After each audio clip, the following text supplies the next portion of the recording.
বন্ধুরা আজ বানিয়ে নেব চটজলদি রাজমা। রাজমা বানানোর জন্য আমি সারা রাত রাজমাটাকে জলে ভিজিয়ে নিয়েছি। তারপর তাতে নুন দিয়ে সিদ্ধ করে নেব।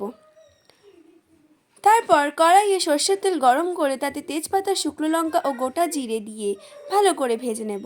তারপর তাতে পেঁয়াজ কুচি দিয়ে ভালো করে নাড়াচাড়া করে নেব। তারপর তাতে টমেটোর টুকরো ও আদা রসুনের পেস্ট দিয়ে ভালো করে নাড়িয়ে চাড়িয়ে নেব। তারপর তাতে হলুদ গুঁড়ো, লঙ্কার গুঁড়ো ও ধনে গুঁড়ো দিয়ে ভালো করে মিশিয়ে বাটি ধরা জল দিয়ে ভালো করে মশলাটাকে ভেজে নেব।